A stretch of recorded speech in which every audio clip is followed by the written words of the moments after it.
minim who Maurice Ampaw that 90s mu ba no na wo da kiosk mu e wo sukula gata na no cinema na wo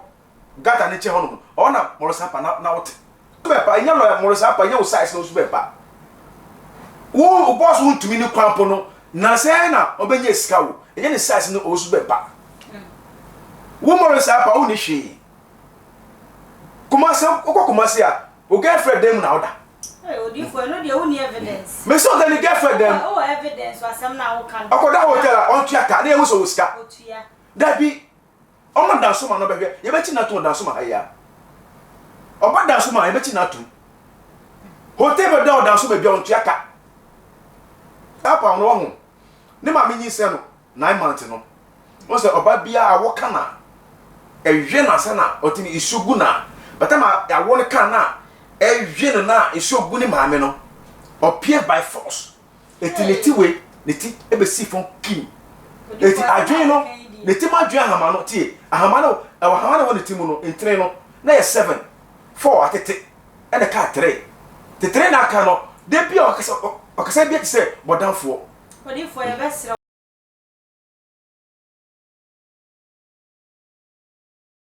Arofono yemo bibia akwa aba e de batu ma GH so mesrel afei we share me abomode na subscribe like na share video e fama me e mo are mfi so se obebo bell ni so se be ya upload bia to ma woni first person na obenya bia share na wanya bi nso atie e de aka ho lawyer Maurice Ampaw ene ye papa Reverend Owusu Bempah ensem wo asori e wo social media ne so na ya tena se ye ba be di ho nkomo yensa ka prophet 99 e wo menchen wo studio ha ye ne be konsem ni mu ne abisa se ntokwa bi saaba anasa sementimi ho ase bi sa asori a osofo se de enye osofo wa asemwe mu no ye betimi akone sen ka me ho ne ma ye papa akwa aba ne mfa ye nkomo no ensese so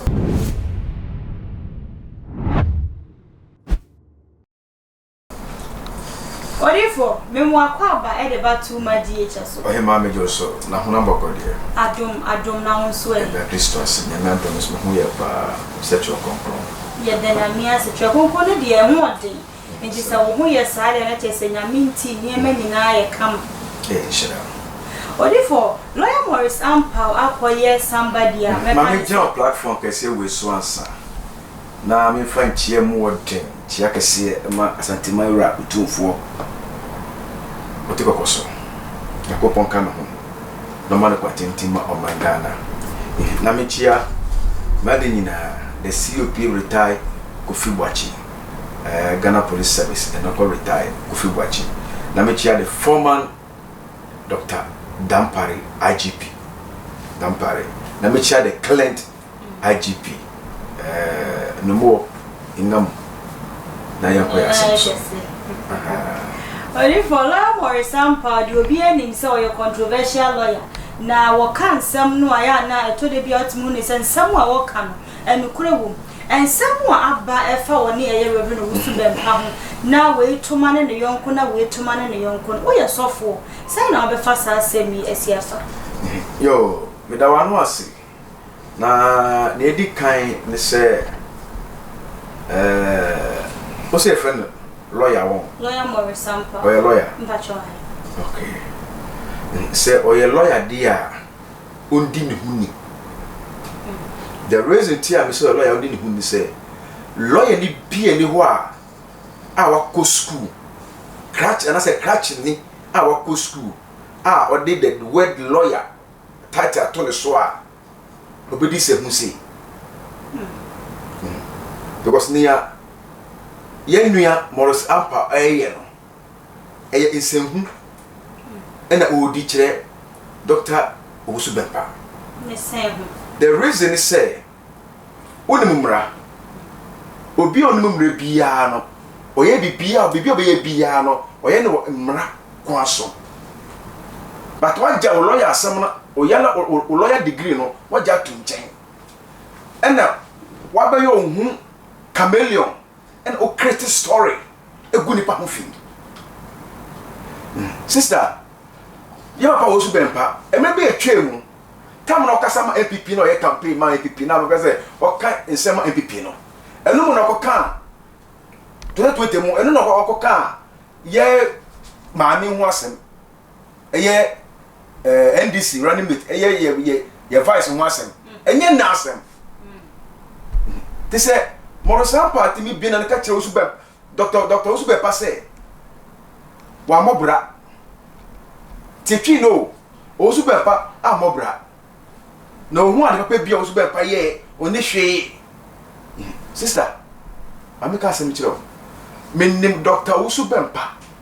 the year 90s to 2000 as a young man I will say so na ono arete flat efimua e no Owusu Bempah rete a otim me no Owusu Bempah Dansoman na meti Bulagum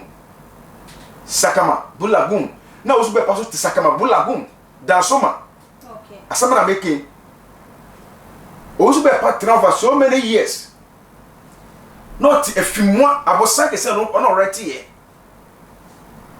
Owusu Bempah wa bobra ka no board dey for the Jaguar and Owusu Bempah team ye do be the cafe bo chire ba na latest ka Owusu Bempah beto eti ye no Owusu Bempah no papa o yado ye o chade ye ni yamu ye just senfu na emfa na fichire but Owusu Bempah yamu ye akasa o chade akasa what must say it is a wolo ya Maurice Ampaw and not to me solid ekasa tia Owusu Bempah abra wo akasa o boss eye chama untumi kwapo no Owusu Bempah huska jamo aye chama untumi Owusu Bempah huska eja utumi onu po a ye untumi kwapo no kwapo oben Owusu Bempah o the respect obuo e ma Dr. Owusu Bempah wo Maurice Ampaw me na tena mi to amenimu e wo sukula zama malai Russia sukula meka sukula so na bia wo paneshi zongo janshi sukula na meka no la tabia koshi ufa Dansoman na ekwa udu Sahara wa remu alphabeta school wonum eko after Zamalai na okọ sukula Russia ni sukula ni tama they say ye baba won say ye papa e baba ka asem e wo social media no ye press conference na what is same be two judge say play me na aba na e kire mu of evidence mra ensem a wo ka e de fa e lawyer Maurice Ampaw no be tie wu a wo be ka se papa o evidence de e chete ensem na ka ne mu odupa me se me nimu no wo sukula no otikios mu odakios mu e wo sukula sukula cinema ne che wono odakios mu iso yira e yire fa no ogwale ne yire wie no na ko rati chema ho e wo sukula masalachi Banku Junction Bola Junction to Banku Junction ohono e be rati chema ho that na no rati chema ho no na Owusu Bempah no ti efimu mu oti flat mu eti Maurice Ampaw ye nimu no a o si o ye lawyer ni a odi lawyer din to so say so obi ye rough up say me do be court onimu court kwan de onimu court kwan na say lawyer de ka go de odi no court eti say onimu court kwan a ka on create story e be gu yera John Domani mama hu fi say wano musansa ama ne kid nyina say former CBP for omo secretary was omo bibi na ya jantoa ka on be create sa story good woman na oti Dansoman hu fi say John Domani mama ne mprani na ya jantoa two o say ye papa lan cash ojiji ko sika say odomo ekwa burichiri o say kantro say speaker of parliament agbabagbi wa fa ne yiri nua it is science ma okay so only me kwatu kwan dia ka yesu ye beti mesu e wo sai hwe hu na baba yi wa no kire o man Ghana sister eti enu Maurice Ampaw ba ne nyina ne ti se me hu no se Maurice odi for ye besira onsem na no emu odin o debi ye bu ne ba se mpeni fo mi ati ase so ko to se nipa mi no ku a bisasa na anu asem na pa asen enti se na bibi asori anament me ho ase bi asori a na ebi a ne firi nsem a wo kan dia ga me ase obi ti obeka sa ade papa wo ne la Maurice Ampaw e wasem ana me se me ne wasem kire se adwen no ahama na wo mu no 7 and I will the team 4 atete and I cut 3 tetere na aka no okasa ensi so ati adwen no wabodam sana me hu no because so omo dam ya obi a onim mra ya to abawie o ye fa bibia to nchen so ye pipi ni o obi ye ndisi ni o ye fa to nchen na ye hwe omo apanyi na obetre kunya so no ye hwe na memo na odi ba sister ye man 1 year pe na ye hwe ni odi ba sa 1 year no na ye hu improvement bi e wo ni campaign message mu a ene na ye betima so latia no ana hima na mekan ultimacy ye man 1 year pe ye man sa 1 year no na ni campaign message na odi ma o my Ghana enti Ghana for the 2 million man no so wantimi am make effort to be as me ye more than half am Ghana for ye bet so latia o mampanyi no na ye man hu say e your man Ghana ene the 2 million man no na nye NDC for when you bring one somewhere who can when a messer says, send me one my battery assign mammy. Say, what kind of say, Maurice Ampaw, Sabby, near whom mammy and son I can talk as but down for the best was no dear. Oh, battery assign my cause, papa. Yen I ever said you sit here or more damn. Or be can say a Juman put dog, and I say a Juman tin the money yet Jumasa. And tia bunny says, I will cast it to the be an adjourn no casas or bodama. I know a day my crass over to my tree as I am. Never only baby. Me say, Yera Maurice Ampaw, beside the Yera Paka. On your catching it, on your lawyer ni. Or your lawyer. On your lawyer ni. Chama, I want to be lawyer and a lawyer. On your lawyer ni. Don't this now. Catch as a mother, so your lawyer near as a mother the case man or win the case man. Wait me win case no. Maybe. Wait me win the case no. Listen. So as me train science. And no so kwa gira to me platform so. Na say o see yera John Mahama kwasia. O see be pa kwasia Jimmy for no. O train science. Odi for be can say. Lawyer ni bia e modam say. Lawyer ni bia onu mra bia on Jimmy no say. Lawyer ni bia we ba dwemba bia no obu no ho wa package ne ho yie wa man the respect no the captive badge respect no e wa high lawyer ni bia onim lawyer dwuma no oni judge e gina ho a no difference because omo ti omo ase it is a lawyer ni now on hwe o lawyer dwuma no e ma ne o maintain ni yie na ba be trans TV so abaye ho propaganda Musa Mekano abodan for propaganda niam dia ese ye so le tia de hu ejima hu say se wu na wakosku na ye yakosku a ye yakosku ye onyansa kwa chem wa so a wo say wakosku no odi for se obi tie wo be kan say ye papa se wo ka sansa na abetwe wasem wasan no ye papa nso so mra TV so metwe nsan a obi be kan say enya wo no oni wanya oni ye mampani ene ye papa we no so Bempah ene enya enti se ba ne say won twe nsan a obi kan say enya wo no kan wasem ma me kan say bi chiro ha Dr. Reverend Dr. Owusu Bempah onye beda Owusu Bempah nyo bia o sese sika papa ode no ho Owusu Bempah ode no ho the reason of the ho say baby Owusu Bempah apackage ni hu akodu no o high level enya amanyosem a ka wo Maurice Ampaw ka wotimi kasa ntia Owusu Bempah what ma say enya ni komsha efa amanyosem ho a ka wotimi kasa ntia Owusu Bempah ka ena me say ni komsha efa amanyosem hu ti no jimifo bia sole a o kasa tia no sabi ma Dr. Owusu Bempah be ka asema a enye na ka wo bra na be chechire mu na papa no hu say da bi asema na wo kana se efuto no de ma no wa bia na adwe mu say be next time on kon that level no ba se wo wa baba take no abra Bempah a take o Bempah ma odi wo so no Dr. Owusu Bempah e di sumasi dwa ni ne wahi my business as ka ene ne wahi because Dr. Owusu report na abra we say na ekoso na say eduma na enya nyina ye no eduma bi a obetimi di ne ha eti ebe down say na ni pastor so we e di ayeme kebi mame me nya kwa for Germany ni pa ko no wo media we super no wo anon o media we super ba nipa ne di ni ofre me no a di information ni ma me no na nipa ne yiri just woman no ne ba ku asem beto manim no me transo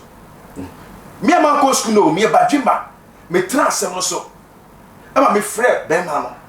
ɛna me ne kasae secret asem MPA asem ma man ka jam say 99 why ya dia pa o say one ton me ama media fo ɛme se na me ton ma media fo de na me nya film ya wia me bon pa no di an kyerɛ o ebe nwoma me bitis me wia me do di koma media fo na de na me nya film me nya hwe film na sa tie biom nipa bia no ba bia wodidi wo no yen se ho platform we didi wo so eye den ya obebetima hwe me video afre me oh prophet me how ni obom wo ipa bomi se nipa na nya frɛ me na me bo no pa bomi na se oh so papa ma se no emo one bag bia me didi wo hana no what ma say wo Maurice Ampaw the reason tia me so nya lawyer ni ma me say Royal TV Kumase Atisem a young man Dr. Mankwa young man wa bit TV station wa bit radio station ono so awasa bit media school ono so awasa wo movie industry mu ono so awasa wo estate development mu ono so awasa si hostel anamoka moga ne kokko ne say hostel ana sister a young man has a 40 years young man share achievement and yamma papa no bra na oye na papa we wan count onu kwatu ni bottom eta mosca o if atu ba Royal TV e be ye program so na wasa select papa no say bra no say onye doctor Emma no doctor no kwa no okofa afi oye wakwala ni hwan oni doctor Makwa jina hono ma wane hosta oni doctor amokwa jina hono ma wane woni die wane wo property wane wo japadie wo ko da hotel on tiaka na wo so pa na wo kumase the 70 wo da obadem na ne yiri kwa film no ne yiri Maurice Ampaw yiri film no oni musama pie wa chiri oni musama pie wa chiri ne yiri ni film no wateti oban wo fie sa mo ban di film oban wu na echi no oban busu afo afa chiri ekwa bisa ekwa fro oban saman eno ban ka chom se sama ka chom se ateti akom wo fie hono no eno de ko ne krechi yale bebo ni nyina ateti nko an eno de ko ne krechi enne bo Maurice Ampaw ne yiri nuano mo ne yiri busua ono mo nka ono mo kakra ebusuya ko fa mo dihie ono mo dihie awo ono mo dihie na ti se oyiri enikunu eya de na de so mo dihie ni fimu kra na so ofimu wo ko papa so a ade ti ne se ono mo yaka ade ti ne se ono mo ko that's the question what it ne yiri ni sa awfie what it ne yiri sa ma na yiri di wuye no what if for so your tete ne yira na kwan be so e na wo kan se de wo kan sem ne de ultimate TV nti no se obi tete oba kwan be so na no wo fa de tete ne man free se me yiri no na me no da sorry na ka so bi tete obi a ebi ni ne we ade se wo kire masi ade se me kire wase oti wo ade se me kire wase to no Maurice Ampaw no ya we onim ni odi suban a ode na di kire ne yire o ya we onim suban a ode na di kire ne yire no ode ne yire fa ya die mu ode ne fa ya die mu seriously e wa sisa ne ko ne krechi no mo ti fa e fa no mo ti enye sukula no mo ti o mo ti sukula eti me ka se minimu na I know him e was sukula za mama lai odi for sansem mo nyine nkosi da ben na sofo ntokwa betwa wo man gane mu wo ye sofo nti na mbisa wo sasem ebeti metwa ya papa o Dr. Owusu Bempah no papa no se ade aka obe kasae ana bi obo odin a ana tumi solitia no na tie ye maami asem na papa no video na mimi hwe video no na nye the current video the video time I also be papa can say because say Bahama my foot no at that time which is 2016 to 2020 interview and okoye enye ni asem enye na video a check this ene no papa no we who say there be mo am be gira me na so e kasa maamo e di me life e to o maamo amu ba power no sebio mo yi mi aye it is mo yi mi aye na partner wo opposition no omo ba me na so mo nyamboa omo nya me sam hira na me batene e di ipabo ata omo chi a boni be na waye no di for se o yo sofo a ye ba na manosem ani nyamedwuma no a adenti ne to de bi a asofo no yen hwemu anya dwuma o nyame dia ma ye se yenye na bre bia no ye pese ye de efor ene papa asam nko na meka asofo dodo na ye sa na ye ma nti e ba ne sa e be de na ntokwa no your mistake ya mutaye mistake ye wa asofo ene we difo ede omo ya asofo no omo nhyenko adifo ni nyina ye bi adifo hyenko teniye adifo na hyenko obi say yewra Dr. William yewra Adinasari no yewra Otabe omo teachers omo teacher to be teacher bia on hyenko eti buti teachers no any prophet no yenka sa yenka ani nyina wo so ma no David me chawa David because say ni oyo odifo no onimfom onimfom ni ono so ye kire no onimfom ono gina chosem no nyame asem so what ma say na tie me se uwo oman mu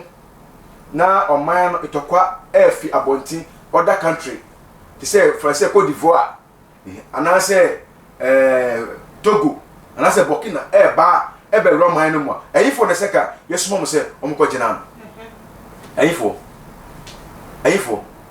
itokwa efi Burkina eba Ghana Cote d'Ivoire eba Ghana Togo eba Ghana ana say ko bi fi epono so ebe roman no e di tuo ni ejen ebe roman Ghana ma Ghana ayifo na say yesumo mo say omko gina tell soja for obuani yie pa se no obuani yie no me kire o se nyakopo chichiri ni man bia no oyi ni hita se e kire ni difo eti odifo bia oti o mamu o ye the genuine prophet a oti Awurade ni no o ye soja ni osunsumu ema Awurade ema o man no eti so man na ye ti mu no se o ye le bi be o man no mo o ha be o man no mo a nyakopo oyi kire ni difo maso emre e o mo ba bon ti be de ebeka ema Christopher na gidifo ene nyame mma ye bon paye na Awurade tie na we yisa o ha no ye den if your mind so na ekwan ya o mo fo de kan no ya na ne kwan so no mba eti no so wo hwe adifo me papa no aye genuine no o mo se kika mo no genuine but kwa e fa so a kwa e bi no fa so a o mo di ka e hye komo no obi wo no ma o ye ndisi ni etu we ni den o ye ndisi ni obi so wo no ma o ye epipini we ni den o ye epipini eti sa ne pa no oka e di favor the party teni oka di favor the party ba ni o jire finfin ti se obi ti se me na na me tiwe me jire finfin me bwaka se ye papa Owusu Bempah ba bia se sie no ni different no akodu no me bwaka se sie die o jire finfin because of say okasama MVP emrebi ede etwe mu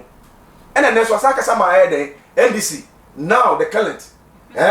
prophet Opambo emebe etwe mu no na obompa ye ema MVP ene obompa ema NDC kunu chacha obompa ema MPP bebe etwe mu ene osabompa ema NDC because the reason is say ye bompa ema wo sister say brabete kunya we mu na background interview na interview na so background no ni ese wo ya ebema o program na wo ye no ebe hit ma ni papa body say wa ya ade no wo de timude won timi anya adwuma ni yia ya ye di wo da say ni eti mu na nyame yi kire ye hui no enye ni nie eti say den say ye ese ye bompa etia wo ene o program na wo ye no na office system no mo ni Awurade yi nba ko frɛ den ebe praise o program na wo ye no e simple ebi amanyosem no e simple oyima e simple it is about say now multimi enya platform e ka say ya attack NDC forces see na ya attack asofo am kasa ma John Dramani Mahama say obe wini power Debi se mo baby kan see a se mo nya botre na mo ma NDC for 1 year some 1 year no emre wo mu na ye hwe mo niam bia mo keka say on baba se sane ma no intimacy sisu yi a na oso so wa attack ni pa na nyansa e wo mu na obi abeta ko so 3 months pe 3 months pe oya machine 3 months oya machine etonya machine na say ase lawyer ni moa na o jimi hu say abodan some squan na oka asama ka be nyasa bia nim nyasa bia nim every Sunday bia kwatra untumi TV so a say we na wanu mo say tramon na wanu mo odi for 99 say ya come sa sofo ne ntokwa no a kame ya say etuo nya ntwan esa say nche kra ne ya papa ya adum che idua so ne ya papa obofo so nsam we baaye eya ne num say osum adwuma ne ya baako ahini hu asamwa na dane da bia ne kame ya say ntokwa no esori a asofo mu ene sori enya konfo asofo na wo mu ye nyame adwuma e kira kwan ma ye nyina ye fa so no wo mu na sansam no esori e wo mu ntem enti say ba me say bibi say sia ne ene den wo man gane ma me da wase so wo ho na sa issue na me nyama bi se meka safa ho ba so dia be fa story mo no na me kire man ka bi fa ho e be se ye nua rerembofo ene ye papa adum chedua na esi wo mutemo no etwem ko what I say etwem ko enua fa kwatime ko ba etime den e kan bom Trosem na da hono no asofo ya na fa Bible na si ye kirekire a adifo ye kirekire a evangelist ye kirekire a ye ka se obora nya me fie na obebọ mpae asere rade a ona do wo ha beto rade ni ma nipa bia one ne wo asem aibufo wo mutem akaya wo mutem no de ka sere mpae bo ansa na ba wo mpae obo wie so a ukofie akoye den oni pa ko ne den eko kambo mo kasa ene fa onuado thank you sana chosa me kan e dey say asofo mo be ya aka ekosi da ben na mo ya aka na insam na mo chekere na mo chekere me beso mo kire mo kwan beso sister tie biom reverend obofo wa ya de papa God say o ni say papa no e be be twem me ni ye de e didi ye ho atem na ye ham ye didi ye ho atem enye tokwa say bro to bro but ye didi ye ho atem we to ma we ni we to ma we na nye fe say mo property amodi kanya mi asem e so na say mo ye de mo ka ntokwa asem ye de e wo so na so o ma ka me be twem ko ye ba say o ma panyi a obete konwa so awe hu nyansa aivat asofo ateteri for say mo man be bon pai ma oman no ene me panyifo mo parliament na say the panyifo yakohia omo hia wie no sa akofo me na omo nka no omo tifako papa panyimo no te ani ena kwara te nachi ena kwara ne say maye fom so eti mo a mo ye panyifo a moto no fo no mo mo ne tete say me ni akaye na information a me ye ni say ka me betu no ho no no wow ka me betu no ho no na se ka me ye de se ka me chia no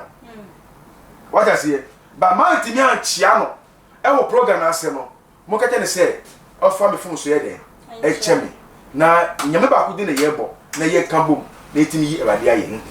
sister it is about focus ase we a boni be na wo asem no Dodo na ka ne se asam wo ka ye no na nka boni nim na nso wo be wie no de wo de ta ye kire no ene ma asem ne sore ene ne wahi o ka da ne ta kire o se papa adum chedua me no ne to kwa biom they say me kwa ma to me hofo me be kum biom what ma say so be so ato no fo o me ku biom a ene ne wahi eti papa me pese da na me tu ho ho no no e se ka me chia o ba mantimi a chia o what I say it odin kra Emma ni elders the councillor for no say mo papa tete say oh mesre no na dan na se me tia no naka be bia e de etutwa matimi atia no etika ni councillor for na say elders no ka ade ese ko mutimi ye ne say ese ko omo amoye omo so moye padwema ade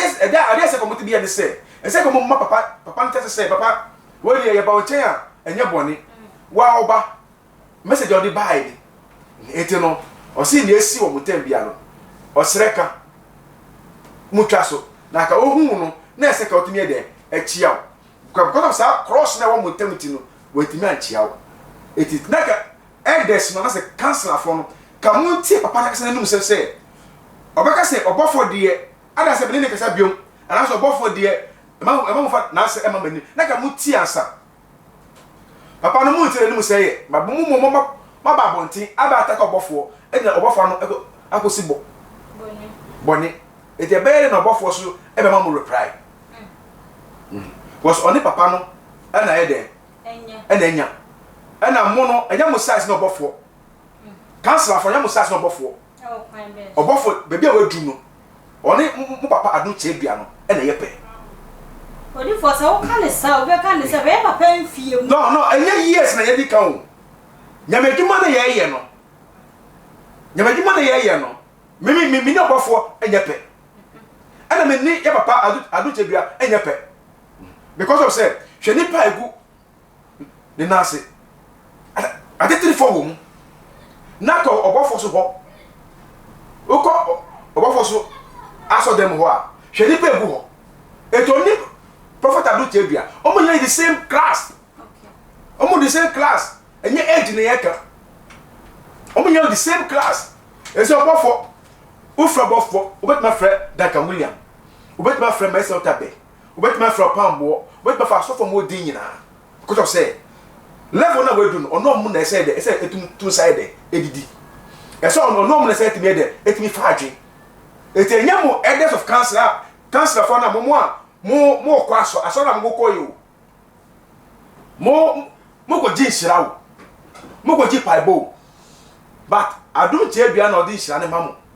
sa na obofo so di nshira so ma ni councillor for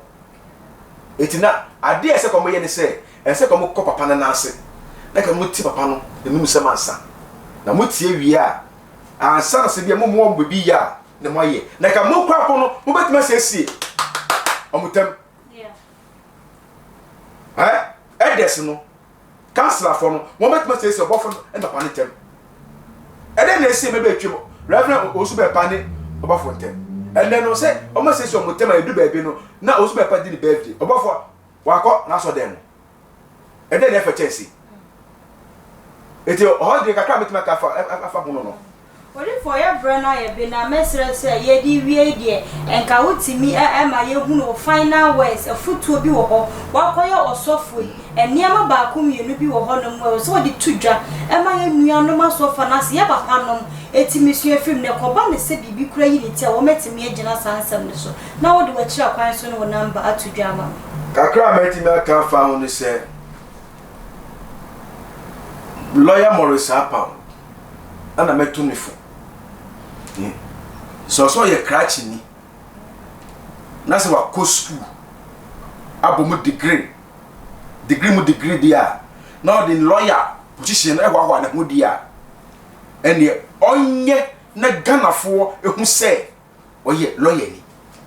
onye magana ehu so lawyer yes okay onni ni huni na on package ni respect obu e won hu on package ni ye odi fo bi a wona hu ne san krofo bu no oh why na bu edom bu ni je se edom ben na wo kan bibi se me ba se o kasa ma MPP a MP for na bedi wachi o kasa ma NDC a o bedi wachi ba o kan nya sasam a etitiri fo mo nyansa no ebe hu se wo ye badweba odi fo de wo kan no ne kwan so ano no ba de me kan se e sha se no kan bibi se amai we mu no lawyer ni a dia assemble wa wontimi ni asem no enti ni sa wo kan sa na che se enya lawyer bia so na ado asem koma na wotimi di asem ne ma onu so ye lawyer ni no lawyer bia so ne di asem ma udi me ba o se ne bo say me lawyer Maurice Ampaw or the lawyer no e it will be true say obi ye lawyer ni die e so o package ho yie package ho yie two yenia esefata a be che as a lawyer ni no Ghana for mu say we lawyer ni apa okotra ho tumi TV so no me oye for the beginning no church Ghana for emra no so na emra ni tie it do baby then I say there wo tani ho wo attack amafo egu amafo ho fi a create story egu kofo ho fi abra wo no say so be create story egu bi ho fi a yetim decide pam e ko jam court so no lawyer ntoni wouldn't Nini ewo article 99. I give article 99. Article 99 there no. Enye mi na metie. Only for your friend I have your fancy. As a lawyer, when you say me create say good sister Abraso. I nya no kura and I say some me beke say me kan some nya no kura to the so a. Obeti be siw me. Yeah. When you say there. The son no so ye lawyer ni oni mu mra oni mu di. Oni di. Ono so akọ school. Me no me ni yan go school ni bi o ono akọ school how the wa no say be lawyer ni e say woni mmra we nyina na say wo create story e go bi mu fia na o lawyer adwuma na o ye ne say e bi so sister o ye ne say lawyer ni o timi kasa tia chief justice and I say former judges are on be sinko lawyer ni David onko back no onko di enkwan aduane no so ndaipa na osa kwa classroom back na esa kwa ye kwa che na de foforo no sa mra no ba cheche Ghana for say so ye lawyer ni na ye ngine tu odi for na chere se samu a wo kan ni na wo sisu dua se wo ntwe nsan ko pem so no so be twe ne dia san ansa na wo atwe wo de dia san sanity e na fafa mfra mem emete fo hu ni se wo na wo kan wasem o na se mi so na me kan na se mi kan me so na me kan na me so na me kan and enye we hakwa na me kan wo okay maka wo different channels so eti mi so na me kan and on ti mi e fa mi ko court so da because me na da yesi mi ti o mi akwala me so mi ni matitrifo me wo lawyer wo ho this is na wo great story go bi mu fi no e go do court wo no ma e na ba kire odi for phone number ni to dwa na yen fence atie for me di me nua ba na chi a na gi se ye life wa ha ya go pon shira mo no ka mo ho bet ba fa me phone ma frɛ me e be wo bia for prophet 99 e wo 0550 501086 0550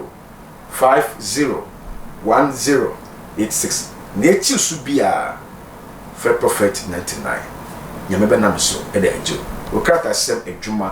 awale yale bia beto wo kwem o ame afan wo o hu ba bia de fi bai we de 4499 nyame na so e de ka hu itasem we de na so e de ajo se Kristo maya ye be san hye bio yakopon hye bebre das mensia das we di for das se e frɛ wo a won so di ani di amayen amen adofo no ma ha na brema akwan ma ye de yenkomo nyina esi ye prophet 99 nensam na wodi atu dwa ne mesere se nkomo bi e course wo no ne opese wo ka asem bi opese obi se bia comment section ase wo betimi e dia fast ye kama ye besere sa tenie no e do so ye nte so ne ye nkyere ya dwene ne nyina ye nsua bibi enfan free mu ne number e ne da screen ase ne de opese wo tie de opese wo ka kyere no abrabo mu nsem se de o kan ye no frɛ no na wo benya abotere ene wakasa na wapa no yi e de ama wo nsem ne dwa so hema ena meje so to ma gh so ni afa ni wa hia me amesrew so be subscribe ya like ya share video e de ama me afa so bobe one so se be ya upload bi atoma wo benya bi atie na wanya bi nso ahwe ebrebe mu bi mu e be san so ene matenase